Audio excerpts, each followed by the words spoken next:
सब लोग ठीक है ना? Math yes. 2 क्लास छूट गया है मैम, कैसे होगा?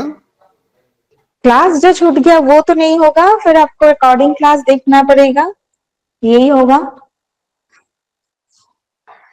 अच्छा, चलिए आज हम हमारे क्लास को स्टार्ट करते हैं। ठीक है। अच्छा, पिछले दिन हम डाइटरी फूड ट्रेंड और प्रिंसिपल के बारे में हमारा हो चुका है था ना।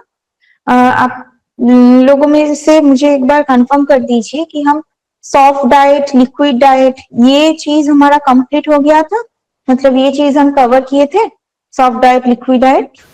Yes ma'am. ओके। अच्छा, different type of nutrition related diet जैसे कि हाई कैलोरी डाइट या फिर ब्लैंड डाइट, ये चीजें हमारा नहीं हुआ था, राइट? यस मैम, ये नहीं हुआ। ओके, तो फिर आज हम उससे ही स्टार्ट करेंगे। हाँ, कि न्यूट्रिशन के ऊपर या फिर कुछ न्यूट्रिएंट्स के ऊपर बेस करके हमें क्या क्या डाइट पता है, और आगे जाके जब हम डाइटरी मैनेजमेंट भी देखेंगे, मतलब डिजीज के डाइटरी मैनेजमेंट भी जब हम देखेंगे, तो उसके प्रिंसिपल में हम इसी टाइप का डाइट पढ़ेंगे। सो फर्स्ट क्या है? फर्स्ट होते हैं, अगर हम फर्स्ट एकदम कार्बोहाइड्रेट से बात करते हैं, so that is high carbohydrate diet. Okay, first होते हैं हाई कार्बोहाइड्रेट डाइट। ये हाई कार्बोहाइड्रेट डाइट किस सिचुएशंस पे हम देते हैं? जो कि अंडर नरिश्ड होते हैं, मैल न्यूट्रिशन है, जिन लोगों को अंडर न्यूट्रिशन है, इसके साथ साथ जिनके बॉडी वेट बहुत कम होते हैं, उन लोगों को हम ये हाई कार्बोहाइड्रेट डाइट देते हैं। इसके साथ साथ ऑपरेशन के बाद, ठीक है, ऑपरेशन के बाद जब एनर्जी का रिक्वायरमेंट ज्यादा होते हैं, तो उस सिचुएशन पे भी हम पेशेंट को हाई कार्बोहाइड्रेट डाइट देते हैं। हाई कार्बोहाइड्रेट डाइट मतलब उस पे क्या होना चाहिए? मेनली उस पे सिंपल कार्बोहाइड्रेट का परसेंटेज हम ज्यादा रखेंगे। जैसे कि अभी तक हमने जो पढ़ा है कि उस पे हमें सिंपल और कॉम्प्लेक्स कार्बोहाइड्रेट को बैलेंस करना चाहिए, लेकिन हाई कार्बोहाइड्रेट डाइट पे हमें मेनली फाइबर थोड़ा कम लेना है, हमें मेन जो देना है वो है सिंपल कार्बोहाइड्रेट्स। ठीक है, ये सारी चीज हमें देना पड़ता है हाई कार्बोहाइड्रेट पे। नेक्स्ट होते हैं कार्बोहाइड्रेट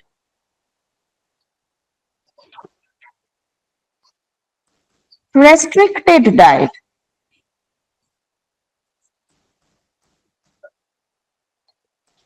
अच्छा, कार्बोहाइड्रेट हमें ऐसे कौन से सिचुएशंस होते हैं जहां पे हम कार्बोहाइड्रेट्स को रेस्ट्रिक्ट करेंगे? कार्बोहाइड्रेट को हम रेस्ट्रिक्ट करेंगे ऑब्वियसली डायबिटीज में, डायबिटीज के साथ ओवरवेट, ओबेसिटी, इन सारे सिचुएशंस पे भी हमें कार्बोहाइड्रेट को रेस्ट्रिक्ट करना पड़ता है। अब कार्बोहाइड्रेट रेस्ट्रिक्टेड डाइट या फिर जो लो कार्ब डाइट हम पहले पढ़े थे, what is the what are the foods that can be included in the carbohydrate restricted diet? इस पे हमें सिंपल कार्बोहाइड्रेट को रेस्ट्रिक्ट करना पड़ता है, वहां पे हम देंगे कॉम्प्लेक्स कार्बोहाइड्रेट, ज्यादा से ज्यादा फाइबर रिच फूड। ऐसे ही हाई कार्बोहाइड्रेट डाइट जो सिचुएशंस पे हम देते हैं, उसी सिचुएशन पे हम देंगे हाई फैट डाइट। जो जो पेशेंट्स को या फिर बॉडी, जिस बॉडी कॉम्प्लिकेशंस पे हम हाई कार्बोहाइड्रेट डाइट दे रहे हैं, उस पे ही हम देंगे high fat diet. High fat diet पे क्या होते हैं? मेनली हाई फैट डाइट पे हम वो सारे चीज दे सकते हैं जैसे कि एनिमल फूड। एनिमल फूड को हम हाई फैट में दे सकते हैं।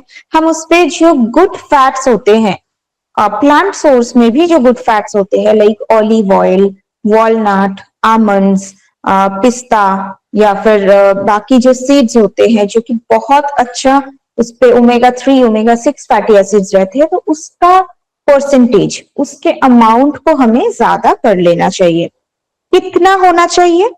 जब हाई फैट डाइट हम दे रहे हैं तो यूजुअली हम जो हमारा प्रोटीन है, प्रोटीन परसेंटेज को हम पर बॉडी वेट के हिसाब से 1 ग्राम पर केजी हिसाब से रखेंगे या फिर 1.5 ग्राम पर केजी हिसाब से ही रखेंगे। तो उसमें से ही मतलब जब हाई प्रोटीन डाइट ले रहे हैं तो उसमें से ही पेशेंट को फैट का सोर्स भी मिल जाते हैं। नेक्स्ट जो होते हैं लो फैट या फिर फैट रेस्ट्रिक्टेड डाइट।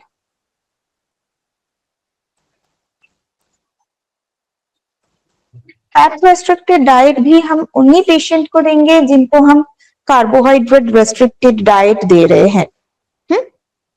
और ये दोनों ही सिमिलर टर्म आते हैं, मतलब ये जो हाई कार्बोहाइड्रेट और हाई फैट डाइट है तो ये दोनों ही सिमिलर टर्म पे आते हैं, that is high calorie diet.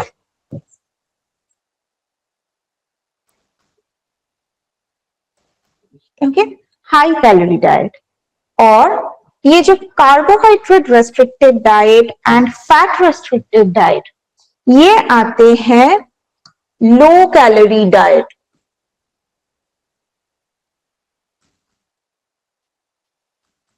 Okay, ये आते हैं लो कैलोरी डाइट पे। तो हम अगर कोई भी एक डाइट सजेस्ट करते हैं लाइक हाई कार्बोहाइड्रेट डाइट और हाई फैट डाइट और high calorie diet, the food sources can be same। ठीक है, इसके बाद आते हैं हाई प्रोटीन डाइट।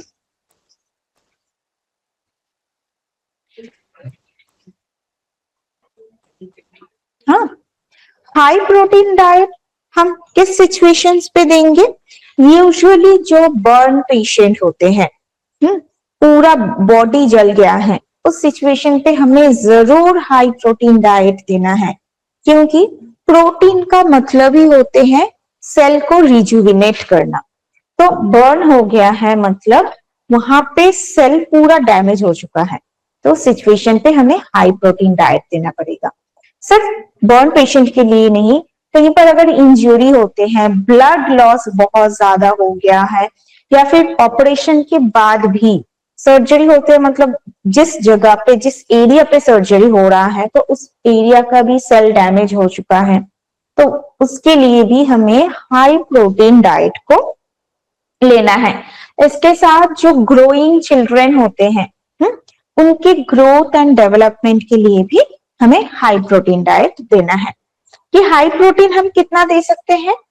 जो हमारे आइडियल बॉडी वेट है उसको अगर काउंट करें तो ऑलमोस्ट 1.2 से 1 ग्राम पर केजी आइडियल बॉडी वेट के हिसाब से हम प्रोटीन दे सकते हैं। मतलब मेरा आइडियल बॉडी वेट अगर 50 केजी है तो मैं कितना प्रोटीन लूंगी पूरे दिन में?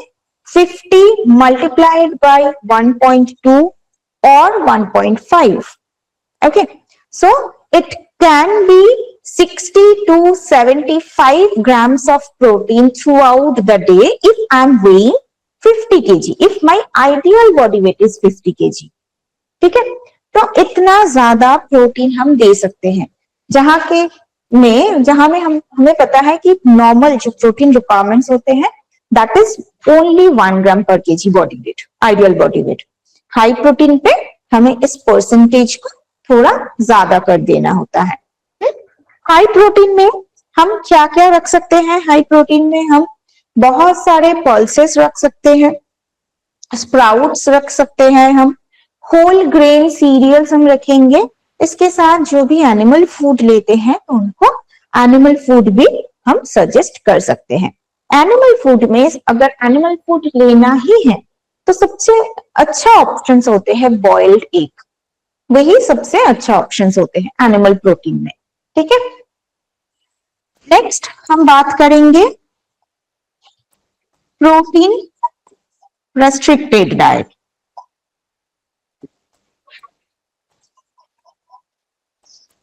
ओके, प्रोटीन रेस्ट्रिक्टेड कहाँ, मतलब कितना करना है? Protein restriction can be minimise up to 20 gram per day. यहाँ पे हम कोई भी आइडियल बॉडी वेट के हिसाब से नहीं लेंगे। प्रोटीन हमें इतना कम रखना है कि ताकि only 20 gram per day protein can be supplied. So if we are calculating like this way, तो हम कितना कर सकते हैं, 0.3 to 0.5 ग्राम पर केजी आइडियल बॉडी वेट के हिसाब से हम प्रोटीन को कम कर सकते हैं।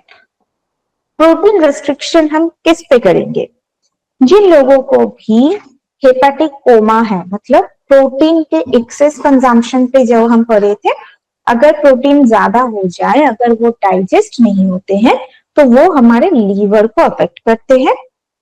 तो उस सिचुएशन पे हमें प्रोटीन को रेस्ट्रिक्ट करना है। इसके साथ कुछ किडनी डिजीज में, जैसे कि यूरेनिया, हम बाद में किडनी के डिजीज के बारे में जब पढ़ेंगे तब हम जानेंगे यूरेनिया क्या है। तो यूरेनिया या फिर ग्लोमेरुलोनेफ्राइटिस बोल के एक रोग डिजीज होते हैं, वो भी किडनी का ही है। तो एक्यूट ग्लोमेरुलोनेफ्राइटिस, यूरेमिया और हेपेटिक कोमा में हम ये प्रोटीन रेस्ट्रिक्टेड या फिर लो प्रोटीन डाइट देंगे। इसमें जब हम किडनी डिजीज के बारे में सोच रहे हैं, तो हमें और भी 2 न्यूट्रिएंट्स को ध्यान पे रखना पड़ता है। ठीक है, वो क्या है मैं बताती हूँ। पहले आप बताइए कि इसमें से किसी को कुछ डाउट? बोलिए। मैम, अभी ये जो आज हम पढ़ रहे हैं, ये जो डाइट है, ये only from nutrition point of view पढ़ रहे हैं क्या? हाँ हाँ। और मैम कल तो हम लोग ने 10 डाइट पढ़े थे, वो किस पॉइंट ऑफ व्यू से? वो बेसिकली है हम कैसे, उसका फूड पैटर्न कैसा होना चाहिए। मतलब हम रॉ फूड डाइट पढ़े थे, लेकिन रॉ फूड में न्यूट्रिएंट्स क्या है, वो एक अलग टाइप का डाइट है कि आपको रॉ फूड डाइट करना है। अब रॉ फूड डाइट में क्या होना चाहिए, आपके डाइट कार्बोहाइड्रेट रेस्ट्रिक्टेड डाइट होना चाहिए। तो हमें ऐसे बताना है, ठीक है। मैम दोनों ही हमारे डाइटरी प्रिंसिपल के ऊपर आते हैं। माल न्यूट्रिशन वाले केस के लिए है ना मैम? हाँ, माल न्यूट्रिशन वाले केस के लिए मतलब क्या है, ये जो हाई डाइट और डाइट रिस्ट्रिक्टेड? नहीं, सभी डाइट तो माल न्यूट्रिशन के लिए नहीं होते हैं। कुछ होते हैं माल न्यूट्रिशन के लिए और कुछ है जो कि ओवर न्यूट्रिशन के लिए। वही मैं स्पेसिफाई की हूँ कि कौन कौन से डाइट हम किस सिचुएशन पे दे सकते हैं। जैसे कि हाई कार्बोहाइड्रेट या फिर हाई फैट, ये दोनों डाइट हम उन पेशेंट को देंगे जो ऑलरेडी मैलनरिश्ड होते हैं, रेगुलर बेसिस पे है, रेगुलर बेसिस पे, ठीक है, जो कि ऑलरेडी मैलनरिश्ड होते हैं। या फिर हाई प्रोटीन डाइट भी हम उनको देंगे जो मैलनरिश्ड पेशेंट होते हैं, अंडर न्यूट्रिशन है जिनको, उनको हम ये हाई वाला देंगे। और लो वाला हम देंगे जिनको ओवर न्यूट्रिशन है और कुछ डिजीजेस है। डिजीजेस जैसे कि कार्बोहाइड्रेट रेस्ट्रिक्टेड या फिर फैट रेस्ट्रिक्ट करेंगे, जिनको फैटी लीवर है, डायबिटीज है, हाइपरटेंशन है, हाई कोलेस्ट्रोलेमिया है, ऐसे कुछ डिजीज में हम कार्बोहाइड्रेट, फैट या फिर कैलोरी को रेस्ट्रिक्ट करेंगे। प्रोटीन को हम रेस्ट्रिक्ट करेंगे जहां पे किडनी डिसऑर्डर है, उस सिचुएशन पे हम प्रोटीन को रेस्ट्रिक्ट करेंगे। ठीक है, क्लियर? Yes ma'am. ओके। अब जैसे कि मैं बोल रही थी कि ये जो प्रोटीन रेस्ट्रिक्टेड होते हैं, प्रोटीन रेस्ट्रिक्ट के साथ साथ और कुछ न्यूट्रिएंट को भी हमें रेस्ट्रिक्ट करना पड़ता है, जैसे कि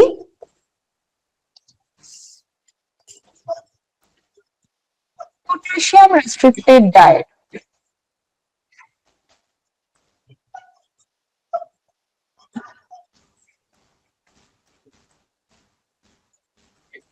एंड सोडियम। मैम, बोलिए। वो किडनी वाले जो पेशेंट होता है उनको दाल खिलाया जाएगा कि नहीं? हाँ, क्यों खिलाया नहीं जाए? किडनी वाले पेशेंट मतलब बहुत सारे डिजीजेस होते हैं किडनी में, ठीक है। तो कौन से प्रॉब्लम है और उनके बॉडी में यही सोडियम और पोटेशियम का लेवल क्या है, उनके बॉडी में प्रोटीन परसेंटेज क्या है, उसके ऊपर बेस करके हम उसको डाल दे सकते हैं। प्रोटीन मैम, वो नहीं, प्रोटीन परसेंटेज कितना है किडनी पेशेंट हाँ। के बॉडी में, और उनके साथ साथ सोडियम और पोटेशियम का परसेंटेज क्या है, उसके ऊपर बेस करके हम पेशेंट को दाल दे सकते हैं। अब बोल फुल ऑफ दाल हम दे सकते हैं ये पैरामीटर्स को ध्यान पे रखते हुए, ठीक है। वो भी हम जानेंगे, धीरे धीरे हम सब कुछ जानेंगे वो। तो ये जो सोडियम रेस्ट्रिक्टेड और पोटेशियम रेस्ट्रिक्टेड डाइट होते हैं, ये भी लाइक सोडियम रेस्ट्रिक्टेड डाइट जो है वो हम किस पेशेंट को देंगे, जिनको नेफ्राइटिस हो गया है, मतलब किडनी का ही प्रॉब्लम, ग्लोमेरुलोनेफ्राइटिस हो गया है, हाइपरटेंशन है, हाई कोलेस्ट्रॉल है, और लीवर में कुछ घाव जैसा हो गया है, सिरोसिस ऑफ लीवर हो गया है, तो उनको हम सोडियम रेस्ट्रिक्टेड डाइट देंगे। सोडियम रेस्ट्रिक्ट करना मतलब सिर्फ वो सॉल्ट जो खाने के साथ हम जो टेबल सॉल्ट लेते हैं वो रेस्ट्रिक्ट करना नहीं है। Sodium restriction means all those packaged food, जो भी packaged food, frozen food, processed food, ready to eat foods, जो भी चीज है, जो भी चीज पैकेट्स में आते हैं उसको हमें रेस्ट्रिक्ट करना है।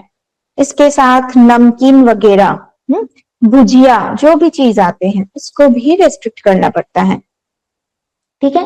ये सारे मैम ऐसा कुछ रेस्ट्रिक्शन नहीं। मैम ऐसा कुछ है जिसमें सोडियम नहीं होगा? सोडियम देखिए, सोडियम तो सभी चीज में होते हैं।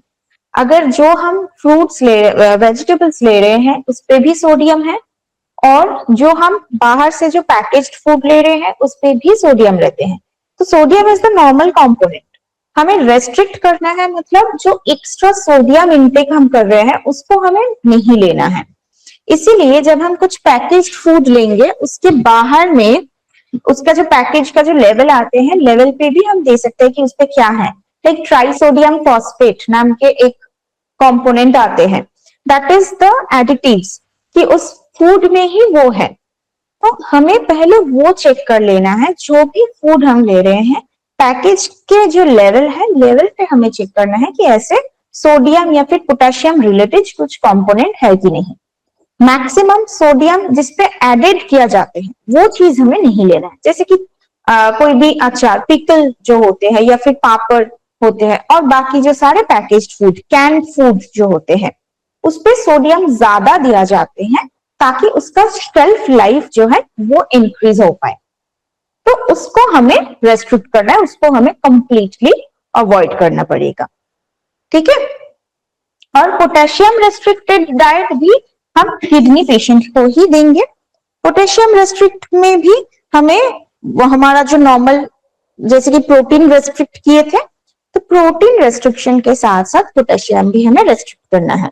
और फ्रूट्स में अगर हम बात करते हैं, हम जो नॉर्मल फ्रूट्स लेते हैं उस पर सबसे ज्यादा पोटेशियम रहते हैं बनाना में, तो उसको हमें रेस्ट्रिक्ट करना पड़ेगा जब हम पोटेशियम रेस्ट्रिक्टेड डाइट दे रहे हैं, या फिर नारियल पानी, उसको हमें रेस्ट्रिक्ट करना पड़ता है, ठीक है।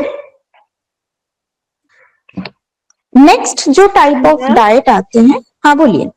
मैम जस्ट एक डाउट है, जैसे रीनल कार्सिनोमा, उसके लिए भी क्या पोटेशियम और सोडियम रेस्ट्रिक्टेड है? बिल्कुल।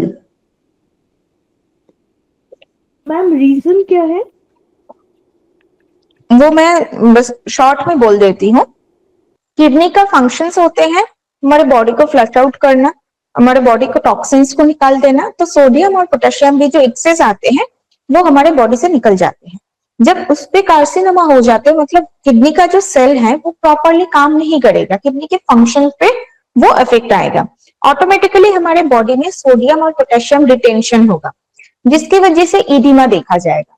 तो उसके बावजूद भी अगर आप ज्यादा से ज्यादा सोडियम या फिर पोटेशियम इंटेक करते हैं तो बॉडी में वाटर रिटेंशन ज्यादा हो जाएगा, सेल के ऊपर ज्यादा प्रेशर आएगा। इसीलिए हमें उस सिचुएशन पे इसको रेस्ट्रिक्ट करना पड़ता है, ठीक है। ओके, नेक्स्ट हम आते हैं फाइबर में, basically high fibre diet.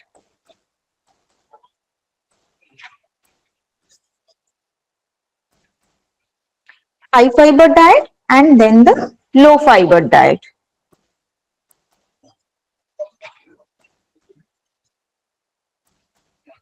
High fibre diet हमें कौन से सिचुएशन पे देना है?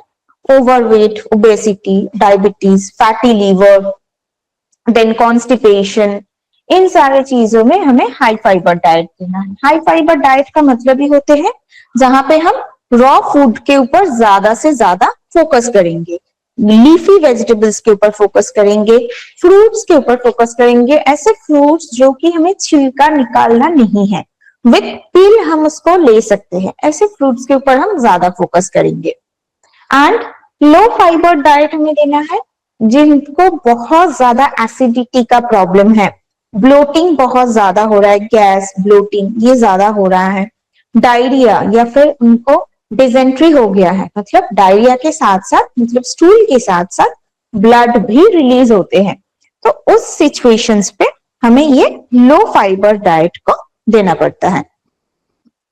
ये जो हाई फाइबर डाइट है, यूजुअली हमें फाइबर रिक्वायरमेंट हम क्या देखे थे? 30 grams approximately for an adult individual, fibre is recommended about 30 grams per day.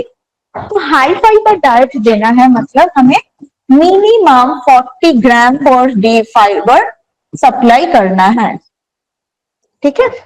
और जहां पे ये जो लो फाइबर डाइट है वहां पे हम 10 to 20 gram per day they सकते हैं, depending upon the severity of the disease.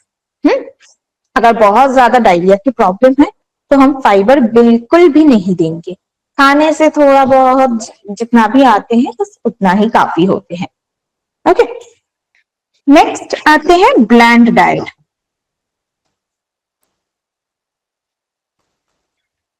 ये ब्लैंड डाइट क्या है? ब्लैंड मतलब एकदम फीका सा। सो ब्लैंड डाइट मीन्स ऐसा एक डाइट जिसपे कोई भी स्पाइस नहीं है, कोई भी मतलब उसपे कुछ तीखापन नहीं है, ऑयल नहीं है, कुछ भी नहीं है, काइंड ऑफ स्टीम्ड और boiled food, that is a bland diet. ये ब्लैंड डाइट दिया जाते हैं mainly post surgery and pre surgery state, तो उस सिचुएशन पे ब्लैंड डाइट दिया जाते हैं। इसके साथ साथ जिनको डाइजेशन का इश्यू है बहुत ज्यादा, मतलब उनको कुछ भी खाने से वॉमिटिंग होते हैं, नौशिया होते हैं या फिर डायरिया हो जाते हैं, तो बहुत ज्यादा अगर डाइजेशन के इश्यू है उस सिचुएशन पे भी ब्लैंड डाइट दिया जाते हैं, क्योंकि bland diet is comparatively easier to be digested. इसके साथ साथ ब्लैंड डाइट हम उन पेशेंट को भी दे सकते हैं ब्लेंड डाइट में आएगा क्या क्या क्या एक पेशेंट था उस तरह का जो खाता था उल्टी हो जाता था। हाँ, पहले जो मैं बोल रही हूँ उसको पहले बोल लेने दीजिए, फिर मैं आपको बताती हूँ क्या क्या लेना है। ब्लैंड डाइट और हम किस पेशेंट को दे सकते हैं? जिसको लीवर का इश्यू है या फिर लीवर में कोई सिरोसिस हो गया है या फिर उनको गैस्ट्राइटिक अल्सर हो गया है, ठीक है, पेप्टिक अल्सर, गैस्ट्रिक अल्सर, ऐसे मतलब इंटेस्टाइन में या फिर हमारे स्टमक पे कुछ अगर अल्सर हो जाते हैं तो उस सिचुएशन पे हम ब्लैंड डाइट देंगे। इस पे हम क्या क्या इंक्लूड कर सकते हैं? मेनली इस पे हम वो जो सिंपल कार्बोहाइड्रेट्स होते हैं उसको हम इंक्लूड करेंगे। हम उस पे प्लेन दाल इंक्लूड कर सकते हैं जिसपे कोई भी स्पाइस नहीं होगा, ऐसा कुछ स्पाइस जो कि हमारे इंटेस्टाइन को और भी ज्यादा एक्साइटेड कर देते हैं। तो इसीलिए कोई भी स्पाइसेस हमें नहीं ऐड करना है, कोई भी मिर्च वगैरह नहीं ऐड करना पड़ता है, सिर्फ वो वेजिटेबल जो कि बहुत मतलब बहुत सिंपल वेजिटेबल्स होते हैं, पोटैटो हो सकता है, पालवर हो सकता है, कोई भी हो, लेकिन वो पूरा बॉइल्ड होना चाहिए। उस पे वो जो कच्चापन नहीं होना चाहिए, ऐसा कुछ फूड हम ब्लैंड डाइट पे ऐड कर सकते हैं। अब इस ब्लैंड डाइट को हम जो पहले दिन सॉफ्ट डाइट करे थे, तो सॉफ्ट डाइट जैसा भी हम ब्लैंड डाइट को मॉडिफाई कर सकते हैं, जहां पे मेनली हम सिंपल कार्बोहाइड्रेट एंड पल्सेस के ऊपर फोकस करेंगे। ठीक है, यहां तक क्लियर है? यहां तक देखिए, यहां तक किसी को कुछ डाउट? Okay, very good. अब जब ये सारी चीज हो जाते हैं, इसके बाद आते हैं वो मेडिकल फूड या फिर थेराप्यूटिक डाइट। थेराप्यूटिक डाइट जो कि हम ये भी एक थेराप्यूटिक डाइट्स होते हैं जो कि हम हॉस्पिटल में भी यूज कर सकते हैं और घर पे भी यूज किया जाते हैं। नेक्स्ट जो फीडिंग टेक्निक होते हैं, मतलब ऐसे कोई पेशेंट जिनको मैं डाइट नहीं दे सकती, जिनको सिर्फ हॉस्पिटल के ऊपर ही डिपेंडेंट होना पड़ेगा, तो उनके लिए आते हैं एंटरल फीडिंग। एंटरल फीडिंग क्या है? एंटरल मतलब अंदर से जब जो भी खाना है उस फूड के एकदम simplest form like glucose, amino acid, fatty acid and vitamins and minerals. Carbohydrate, not the complex carbohydrate or the entire protein or the entire fat. No, only the digestible form. हमारे digestion में क्या आते हैं? Glucose, amino acid and fatty acid. तो ये तीन simplest form को जब डायरेक्टली हम हमारे बॉडी के अंदर देते हैं, उस सिचुएशन को, उस टेक्निक को कहा जाते हैं एंटरल फीडिंग। इस एंटरल फीडिंग में हम दोनों टाइप से एंटरल फीडिंग को दे सकते हैं। एक होता है जो हमारे पूरे मतलब मुंह से या फिर नाक से जब एक पाइप फिट करके हम हमारे स्टमक या फिर इंटेस्टाइन तक खाना को देते हैं, तब उसको कहा जाते हैं, वो भी एक टाइप ऑफ एंटरल फीडिंग होते हैं। इस पे मेनली एंटरल फीडिंग को हम और भी एक नाम पे पहचानते हैं, दैट इज ट्यूब फीडिंग।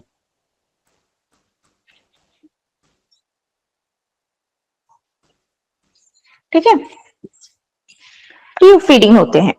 अब इस ट्यूब फीडिंग में भी कुछ टाइप्स आते हैं, जैसे कि फर्स्ट जो होते हैं, पहले मैं आपको ये बता दूं कि ट्यूब फीडिंग कौन कौन से पेशेंट को हम दे सकते हैं।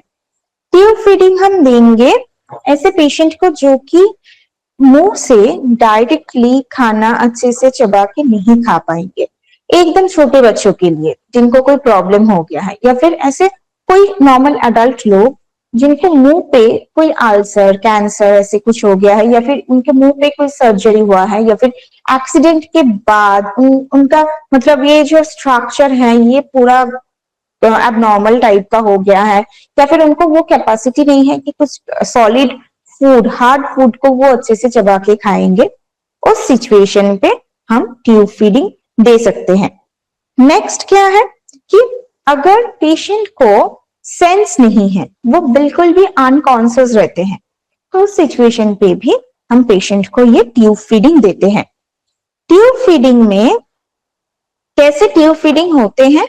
ट्यूब फीडिंग में हम एक ट्यूब के साथ जो लिक्विड होते हैं, मतलब इस पे लिक्विड डाइट दिया जाते हैं, उस लिक्विड में सिर्फ प्रोटीन में अमाइनो एसिड, फैट में फैटी एसिड, कार्बोहाइड्रेट में ग्लूकोज, ये दिया जाते हैं। इसके साथ विटामिन और मिनरल्स दिया जाते हैं।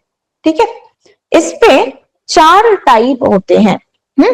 4 टाइप में क्या क्या?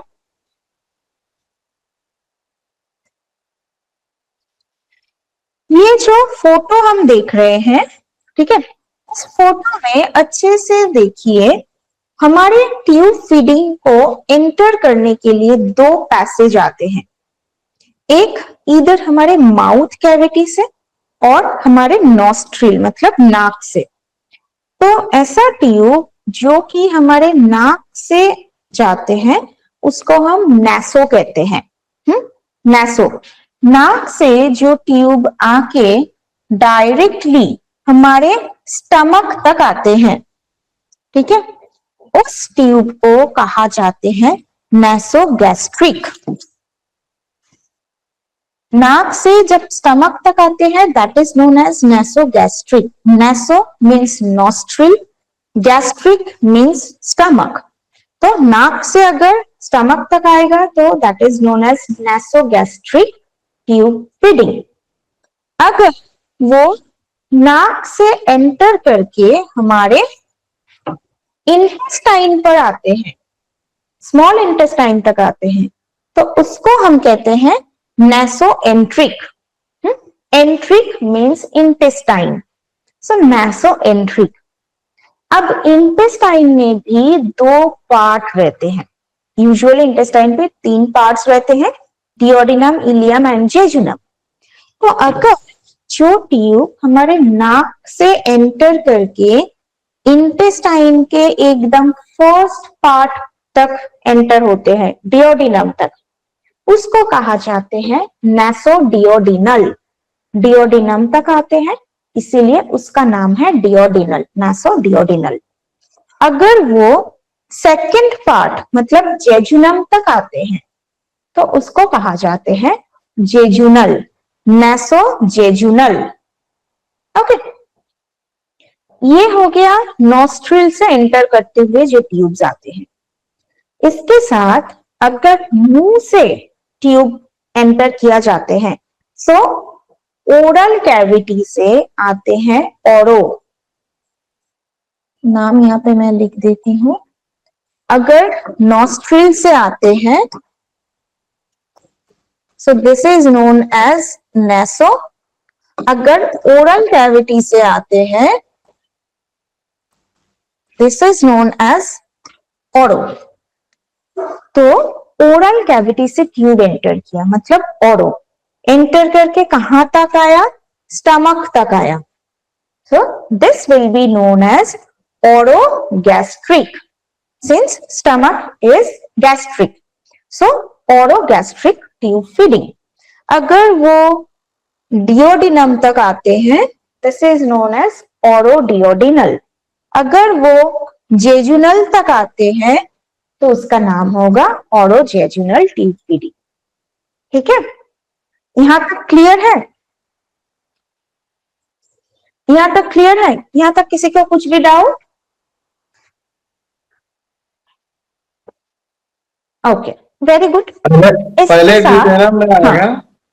नहीं, हाँ, पहले डिओडिनम में आएगा क्योंकि फर्स्ट पार्ट आते हैं, इंटेस्टाइन के फर्स्ट पार्ट पे आते हैं duodenum, then jejunum, then ileum. Ileum होते हैं जो कि हमारे लार्ज इंटेस्टाइन से कनेक्टेड होते हैं। तो इलियम से कोई एब्जॉर्प्शन नहीं होते हैं, मैक्सिमम एब्जॉर्प्शन हमारे डिओडिनम और जेजुनम से होते हैं। इसीलिए मैक्स टू मैक्स हमारे जेजुनम तक ही वो ट्यूब फीडिंग किया जाते हैं। अगर पेशेंट का कंडीशन बहुत खराब है, मतलब उनके बॉडी में कोई भी चीज अच्छे से अब्सॉर्ब नहीं हो रहा है, तब जाके हम जेजुनम तक ट्यूब को एंटर करवाते हैं, क्योंकि jejunum is the last step. अगर स्टमक तक आने से ही पेशेंट का बॉडी उसको अब्सॉर्ब कर सकते हैं, उसको डायरेक्टली स्मॉल इंटेस्टाइन तक एंट्री पास देते हैं, तो हम जो गैस्ट्रिक होते हैं मतलब ओरोगैस्ट्रिक या फिर नासोगैस्ट्रिक ट्यूब फीडिंग ही कर सकते हैं। ठीक है, क्लियर? वोमिटिंग जो होता है मैम, तो वो जो है तो ड्यूडेनम से ही मतलब वहां से गैस फॉर्मेट होके वहां से निकलना शुरू कर देता है क्या? वॉमिटिंग जो आते हैं वो आते हैं हमारे स्टमक में, बिकॉज हमारे जो स्टमक होते हैं वो एसिडिक होते हैं, हमारे इंटेस्टाइन एसिडिक नहीं होते हैं, इंटेस्टाइन हमारे अल्कलाइन होते हैं। तो स्टमक पे अगर खाना प्रॉपर से डाइजेस्ट नहीं होते हैं तब हमारे वॉमिटिंग आते हैं। ठीक है, क्लियर है? मैम, ये जो हम लोग आज पढ़ रहे हैं, तो ये कितने दिनों तक हम पेशेंट को लगा के रख सकते हैं? बहुत कम दिन तक, मतलब जितना दिन पेशेंट स्टेबल नहीं होते हैं सिर्फ उतना ही दिन। और मेनली ये हम नहीं कर सकते हैं, ये हॉस्पिटल में थ्रू द टेक्नीशियंस ये करवाया जाते हैं। ये हमें जान लेना चाहिए ताकि अगर कोई ऐसे पेशेंट है तो उनके सीवियरिटी को हम एनालिसिस कर सकते हैं, उसके हिसाब से हम उनको डाइट दे सकेंगे। ठीक है, इसीलिए हमें ये जानना पड़ेगा, ये टर्म हमें जानना पड़ेगा। Case to case, no? Case to case, very good. हाँ, अगर कोई सिचुएशन पे ऐसा होता है कि जहां पे मतलब पेशेंट को नेजल कैविटी या फिर ओरल कैविटी से ट्यूब एंटर नहीं किया जाते हैं, तब होते हैं गैस्ट्रोस्टोमी या फिर जेजुनोस्टोमी। यहाँ पे क्या होते हैं, डायरेक्ट पेट पे चैनल करके स्टमक तक या फिर जेजुनम तक एक पाइप फीड किया जाते हैं, जिसके थ्रू हम न्यूट्रिएंट्स को एंटर करवाते हैं, लेकिन that is also a very severe stage. इसके पहले हम इसी फॉर्मेट पे ही देंगे जिसको कभी कभी हम कहते हैं राइल्स ट्यूब। इस टेक्निक को हम कहते हैं राइल्स ट्यूब फीडिंग। ठीक है, जब ओरली या फिर नॉस्ट्रिल से जब ट्यूब आते हैं उसको कहा जाते हैं राइल्स ट्यूब फीडिंग। ओके, यहां तक क्लियर? यहां तक किसी को कुछ भी डाउट? Okay, good. अब नेक्स्ट हम आते हैं, ट्यूब फीडिंग तो हमारा हो गया। ट्यूब फीडिंग के बाद हम आते हैं हमारे पैरेंटेरल फीडिंग में। ठीक है, ये पैरेंटल फीडिंग क्या होते हैं? जब पेशेंट इतना ही अनकॉन्शियस या फिर इतना ही सीवियर है कि पेशेंट को ओरली या फिर नॉस्ट्रिल से भी खाना नहीं दिया जा सकता है, उसको गैस्ट्रोस्टोमी भी नहीं किया जा सकता है, तो उस सिचुएशन पे हमें करना पड़ेगा पैरेंटेरल न्यूट्रिशन या फिर पैरेंटेरल फीडिंग। पैरेंटेरल मतलब इंट्रावेनस फीडिंग, मतलब थ्रू वेन्स जब सिंपल फॉर्म ऑफ न्यूट्रिएंट्स को पेशेंट के बॉडी में दिया जाते हैं, वो होते हैं पैरेंटेरल फीडिंग। इस पैरेंटेरल फीडिंग में हम दोनों टाइप के पैरेंटेरल फीडिंग देखते हैं। एक आते हैं टीपीएन या फिर टोटल पैरेंटेरल फीडिंग। ठीक है, टीपीएन या फिर total parenteral feeding, and the second one is the peripheral parenteral feeding. मतलब जब हमारे पेरिफेरल वेन्स, मतलब हमारे हाथ में जो वेन्स आते हैं, जब हम ब्लड टेस्ट करते हैं ना, हमारे हाथ से ब्लड लेते हैं, that is the peripheral when. तो थ्रू द पेरिफेरल चैनल जब हमारे बॉडी में न्यूट्रिएंट्स को दिया जाते हैं तब उसको कहा जाते हैं पेरिफेरल पैरेंटेरल फीडिंग या फिर पीपीएन। और जब थ्रू सेंट्रल वेन, मतलब एकदम डायरेक्टली जब चैनल करके हमारे सेंट्रल वेन के थ्रू पेशेंट को न्यूट्रिएंट सप्लाई किया जाते हैं, उसको कहा जाते हैं टीपीएन या फिर टोटल पैरेंटेरल फीडिंग। अब ये टोटल पैरेंटेरल फीडिंग हम किस सिचुएशन पे देंगे? जिस पेशेंट को बहुत ज्यादा दिक्कत है जीआई सिस्टम में, मतलब गैस्ट्रो इंटेस्टाइन सिस्टम में जिसको बहुत ज्यादा दिक्कत होते हैं, इनफैक्ट इमीडिएटली आफ्टर सर्जरी उनको भी हम टीपीएन दे सकते हैं। ठीक है, कैंसर पेशेंट को हम टीपीएन दे सकते हैं।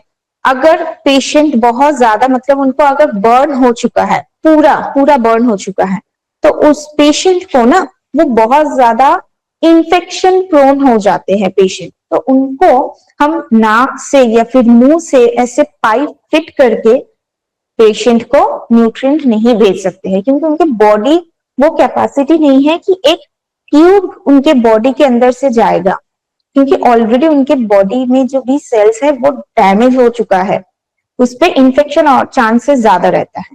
तो इसीलिए बॉडी में चैनल करके हमें उसको न्यूट्रिएंट्स देना पड़ता है।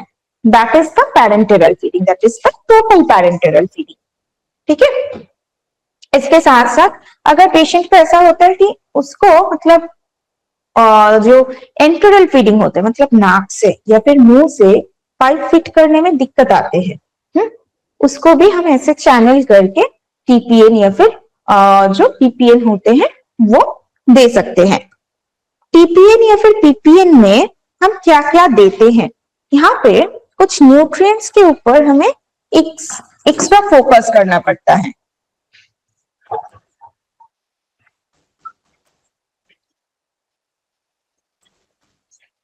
जैसे ग्लूकोज, अमाइनो एसिड और फैटी एसिड, ये तो रहता ही है। ओके,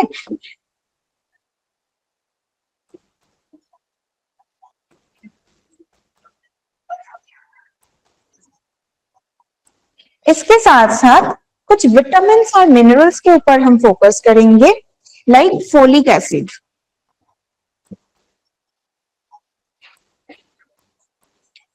विटामिन के, ये दोनों विटामिन के ऊपर हम फोकस करेंगे। इसके साथ साथ विटामिन B12, ओके, ये कुछ न्यूट्रिएंट्स मतलब ये कुछ विटामिन के ऊपर फोकस करेंगे। नेक्स्ट अगर हम मिनरल्स पे आते हैं तो मिनरल्स पे sodium, chlorine, potassium, zinc, copper, iodine, magnesium, calcium, phosphorus, manganese, ये सारे न्यूट्रिएंट्स के ऊपर हम फोकस करेंगे।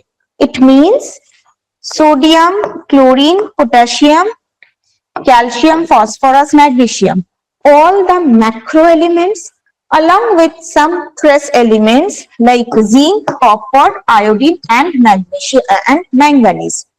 ये कुछ ट्रेस एलिमेंट के ऊपर या फिर माइक्रो एलिमेंट्स के ऊपर भी हमें फोकस करना पड़ता है। मतलब वो जो चैनल करके जब हम थ्रू पेरिफेरल वेन्स या फिर सेंट्रल वेन जब उनको पेशेंट को हम न्यूट्रिएंट सप्लाई कर रहे हैं तो सिर्फ हमें इस मैक्रो न्यूट्रिएंट्स के ऊपर जोर देना नहीं है, इसके साथ साथ ये जो माइक्रो न्यूट्रिएंट्स होते हैं, माइक्रो न्यूट्रिएंट्स के ऊपर भी हमें ज्यादा से ज्यादा फोकस करना पड़ेगा। ठीक है, ये क्लियर? मैम बोलिए। इंट्रोडक्शन में आपने वो जो टीपीएन और पीपीएन वो प्लीज एक बार फिर रिपीट करेंगे। टीपीएन होते हैं जब थ्रू द सेंट्रल वेन हम पेशेंट को यहाँ पे है क्या कुछ फोटो वगैरह अगर है तो मैं आपको दिखा सकती हूँ। नहीं,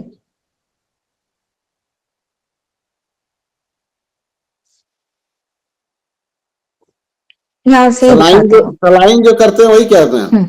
हाँ, सलाइन वाटर भी सेम होते हैं। सलाइन वाटर में तो सिर्फ ग्लूकोज ही रहता है, मतलब वो उतना ज्यादा कुछ नहीं रहता है। पैरेंटरल फीडिंग में जो सीवियर पेशेंट होते हैं उसको हम पैरेंटरल फीडिंग देते हैं, जिसपे सिर्फ ग्लूकोज नहीं इसके साथ साथ और भी कुछ रहते हैं। आप देखेंगे अगर बहुत ज्यादा क्रिटिकल पेशेंट होते हैं ना तो उनको हाथों में जगह जगह पे चैनल किया जाता है। यहाँ पे एक चैनल, हाथ के एल्बोज के जॉइंट जो होते हैं वहां पे एक चैनल, ऐसे कुछ चैनल किया जाते हैं, छाती पे चैनल, ऐसे चैनल्स किया जाते हैं। तो वो आते हैं मेनली पैरेंटरल फीडिंग पे, जो कि होते हैं जब ये हमारे एल्बो जॉइंट्स में चैनल किया जाते हैं, that is the peripheral veins. Peripheral veins के थ्रू हम उसको न्यूट्रिएंट सप्लाई करते हैं, that is the peripheral parenteral feeding. हेमेक्सी लेगो सलाइन आता है मैम, जिसमें कैल्शियम हेमेक्सी लेगो सलाइन आता है जिसमें कैल्शियम, मैग्नीशियम ये सब रहता है। हाँ, वो डिपेंड करते हैं। हम सभी लोगों को तो वैसे सलाइन वाटर नहीं दे सकते हैं।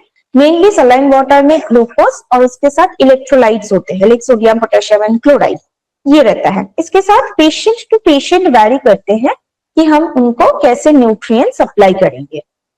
ओके, और जो सेंट्रल वेन के थ्रू जब हम पेशेंट को चैनल करते हैं सेंट्रल वेन्स के थ्रू, तब उसको कहा जाते हैं टोटल पैरेंटरल फीडिंग या फिर टीपीएन। Okay, clear? ये टोटल पैरेंटरल फीडिंग एक्चुअली बहुत सीवियर केसेस पे देखा जाते हैं। मैक्सिमम ये पार्शियल पैरेंटरल फीडिंग या फिर पेरिफेरल पैरेंटरल फीडिंग जो होते हैं वो ही दिया जाते हैं पेशेंट को। पेशेंट को एक कॉम्बिनेशन दिया जाते हैं, लाइक द इंटरल फीडिंग, इधर नैसो और ओरो, देन पीपीएन, ये दोनों का कॉम्बिनेशन दिया जाते हैं पेशेंट को। ठीक है, यहाँ पे कुछ और भी सेगमेंट किया गया है ताकि हमें आसान हो जाए कि ऐसे कौन से सिचुएशंस पे हम टीपीएन या फिर पीपीएन को दे सकते हैं पेशेंट को। ऑलराइट, इनफैक्ट जब कैंसर, जो कि मैंने बताई कि कैंसर पेशेंट को भी हम ऐसे ही टीपीएन दे सकते हैं या फिर पीपीएन, जो कि कोमा पेशेंट होते हैं या फिर कैंसर के एकदम बहुत सीवियर स्टेज पे रहते हैं, हॉस्पिटलाइज्ड होते हैं, मतलब मैक्सिमम हॉस्पिटलाइज्ड ही रहते हैं और बिल्कुल कोमा पेशेंट रहते हैं, तो उस सिचुएशन पे भी हम ये टीपीएन या फिर पीपीएन को दे सकते हैं। स्पेशली जो कोमा पेशेंट होते हैं ना, उनको टीपीएन ही दिया जाते हैं। उनको कोई भी एंटरल फीडिंग नहीं अप्लाई किया जाते हैं, सिर्फ उनको टीपीएन दिया जाते हैं। ठीक है, और यहाँ से और किसी को कुछ क्वेश्चंस? हेड इंजरी वाला, हेड इंजरी जो ये सब केस है उस सब में भी दिया जाता, क्योंकि उसमें तो आगे बेहोश होता है। आरटीए वाला केस वहां पे भी हम दे सकते हैं। कोई भी ऐसे इंजरी, कोई भी इंजरी हो जहां पे पेशेंट ओरली खाना नहीं खा सकते हैं, उस पे हम दे सकते हैं। हेड इंजरी में हम एंटरल फीडिंग को अप्लाई कर सकते हैं। ठीक है, लेकिन अगर ऐसा देखा जाता है कि हेड इंजरी में मतलब इंटरनल ब्लीडिंग हुआ है, ब्लड क्लॉट हो गया है, हेमरेज हुआ है, तो उस सिचुएशन पे कभी कभी टीपीएन मतलब पेरिफेरल फीडिंग, पेरिफेरल फीडिंग, इसके साथ साथ हमारे जो नासोगैस्ट्रिक फीडिंग होते हैं, इस दोनों को कंबाइन किया जाते हैं। ओके, और कुछ क्वेश्चंस इस पे? और कुछ क्वेश्चंस तो नहीं है ना? क्योंकि ये अल्टीमेटली ये जो टाइप ऑफ फीडिंग टेक्निक होते हैं, ये हमारे अप्लाई करने के लिए नहीं है। अगेन हम सेइंग दैट ये हमारे अप्लाई करने के लिए नहीं है, ये हमें जान लेना चाहिए ताकि जब हम हमारे आगे के पेशेंट को देखेंगे तो हमें समझ हो जाएगा। ये बोलिए। जैसे हम लोग इंट्रावेनस देते हैं, विटामिन को देते हैं, जैसे एमवीआई हो गया, ऑप्टिन्यूरन, पॉलीबियन वगैरह, ये सब देते हैं, ये किस चीज में आएगा? ये तो हम लोग डायरेक्ट बोलते हैं कि हाँ इंट्रावेनस, हम लोग तो इतना ही बोलते हैं इंट्रावेनस। हाँ इतना ही बोलते हैं, इसको हम इंट्रावेनस फीडिंग ही बोलते हैं, क्योंकि ये भी तो काइंड ऑफ पेरिफेरल वेन के थ्रू ही जाते हैं। ठीक है, लेकिन ये नॉर्मल सिचुएशंस पे होते हैं। यहाँ पे भी हम सिंपल फॉर्म देते हैं, मतलब विटामिन बी कॉम्प्लेक्स को हम उसको इंट्रावेनसली फीड कर रहे हैं, या फिर कैल्शियम को हम इंट्रावेनसली फीड कर रहे हैं, या फिर विटामिन डी को इंट्रावेनसली फीड कर रहे हैं। वो भी काइंड ऑफ फीडिंग ही है वो, लेकिन वो टीपीएन में नहीं आते हैं, वो पेरिफेरल पेरेंटरल फीडिंग पे आएगा। ठीक है, जनरल हॉस्पिटल, गवर्नमेंट हॉस्पिटल में तो ये उपलब्ध नहीं है ना मैम? नहीं है, नहीं, क्यों नहीं होगा? मतलब फीडिंग टेक्निक तो सभी हॉस्पिटल में होना चाहिए। मतलब अगर कोई पेशेंट का ऐसा सिचुएशन है तो सभी हॉस्पिटल में ऐसे जो फैसिलिटीज है वो तो होगा। ग्लूकोज, एनएस वही सब चढ़ता है। हाँ, सभी मतलब सभी पेशेंट के लिए तो हमें ये सब न्यूट्रिएंट्स की जरूरत नहीं है, क्योंकि जो पेशेंट सलाइन लेते हैं उसके साथ साथ उनको ओरली भी खाना देते हैं हम। लिक्विड डाइट भी आप दे सकते हैं उनको।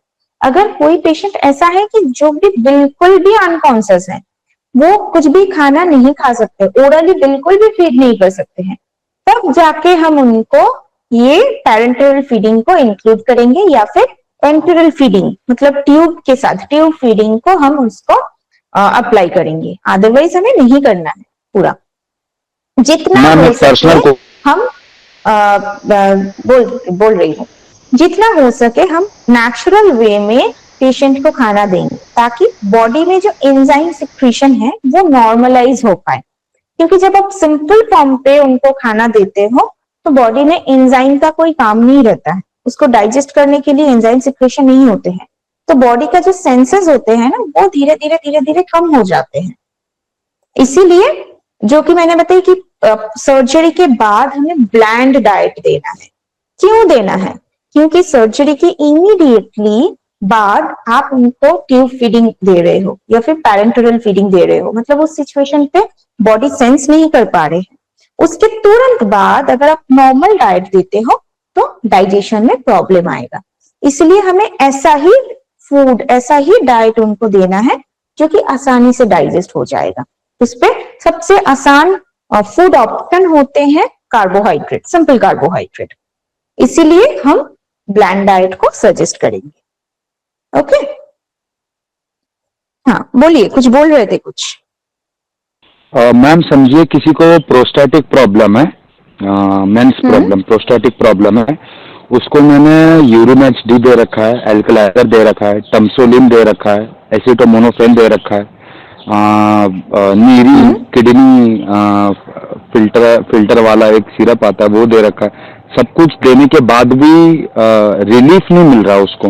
और कुछ है क्या, मतलब और कुछ देने लायक? आयुर्वेदिक में भी गया मैं, आयुर्वेदिक में भी वो एक पथरी गो करके सिरप आता है और भी बहुत सारी चीजें आती है, पर उसका थोड़ा मतलब विदाउट सर्जरी कुछ ऐसा बेसिस पे काम हो सकता है क्या? हाँ, प्रोस्टेट रिलेटेड कोई भी अगर कॉम्प्लिकेशंस होते हैं, इसका मतलब है कि हमारे बॉडी में जो डिटॉक्सिफिकेशन चाहिए था वो प्रॉपरली नहीं हो रहा है, किडनी का फंक्शन प्रॉपर नहीं हो रहा है, या फिर हमारे लार्ज इंटेस्टाइन के थ्रू भी प्रॉपरली बॉडी डिटॉक्सिफिकेशन नहीं हो रहा है।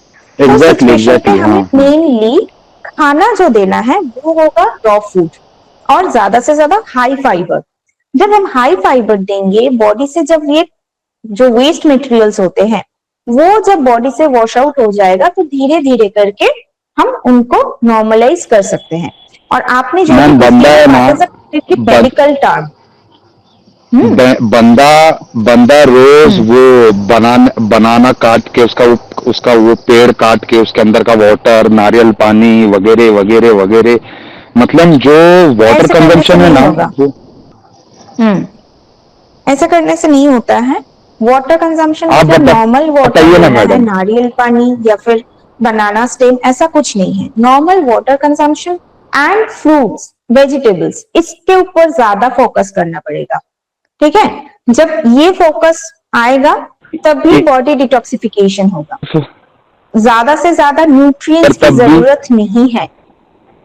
हाँ, समझ में आ रहा है मैम, मतलब इतना है, इतना उसने कर रखा है तो भी प्रॉब्लम है, तो भी इसके बाद भी आपके पास कोई उपचार मैम? नहीं, इसके आगे और ऐसा कुछ नहीं हो सकता है। इसको ही टाइम देना पड़ता है, ज्यादा लीफी वेजिटेबल्स के ऊपर ही फोकस करना पड़ेगा। इस पे टाइम लगेगा, मतलब टाइम देना पड़ेगा, तब जाके वो ठीक होगा। इसके साथ साथ जो मेन जो होता है कि यूरिन को जब भी मतलब यूरिनेशन आते हैं तो उसको तुरंत रिलीज करना पड़ता है। ठीक है, उसको कभी भी ऐसे टॉलरेट करके नहीं रखना है। जब जितना ये प्रॉब्लम आएगा उतना ही उनके प्रोस्टेट ग्लैंड का एनलार्जमेंट या फिर ऐसे जो डिसऑर्डर्स होते हैं वो बढ़ेगा। सो इसीलिए ये चीज के ऊपर ध्यान देना पड़ता है। ठीक है जी जी जी मैम, वही एक पेशेंट है, थोड़ा सा उसी को एक रिलीफ नहीं दे पा रहे हम। नहीं, वो थोड़ा सा टाइम लगेगा, क्योंकि ये प्रोस्टेट ग्लैंड का जो एनलार्जमेंट होते हैं ना, ये एक दिन में तो नहीं होते हैं। तो इसको जैसे टाइम लगता है तो उसको रिलीफ देने के लिए या फिर उसको ट्रीट करने के लिए भी उतना टाइम आपको देना पड़ेगा। जो पेशेंट है उनको भी आपको ये बोलता हूँ मैं, ये बोलता हूँ मैं उन लोगों को, रूरल एरिया के लोग, मैं गरीब लोग नहीं समझते, उनके पास इतना पैसा ही नहीं, मैं समझ जाता हूँ उनको, समझते ही नहीं है। चलिए ठीक है, थैंक यू मैम। और जितना भी मेडिकल टर्म्स आप मतलब मेडिकली जो भी चीजें हम यूज करते हैं, इससे भी ज्यादा फायदा होता है। जिस कारण की वजह से मेरा ये प्रॉब्लम हुआ है, उस प्रॉब्लम को जब मैं रेक्टिफाई कर सकूं, जैसे कि अगर यूरिनेशन का प्रॉब्लम था या फिर वाटर इनटेक का प्रॉब्लम था या फिर जो फूड पैटर्न है उस पर प्रॉब्लम था, उसको पहले रेक्टिफाई करना है। मैं अब ये सारी चीज कर रही हूँ, लेकिन पहले मैं नहीं करती थी। तो अब करना है जो, तो वो मुझे कंटिन्यू करना है, तब जाके उस प्रॉब्लम का रिलीफ मिलेगा। ठीक है मैम, यूरिन रोकने के बाद प्रोस्टेट बढ़ सकता है क्या? ये अगर एक दिन में तो नहीं होता, ये अगर बहुत ज्यादा अगर आप ऐसा करते हो, रेगुलर बेसिस पे ऐसा चलता है, तो ऐसा प्रॉब्लम हो सकता है।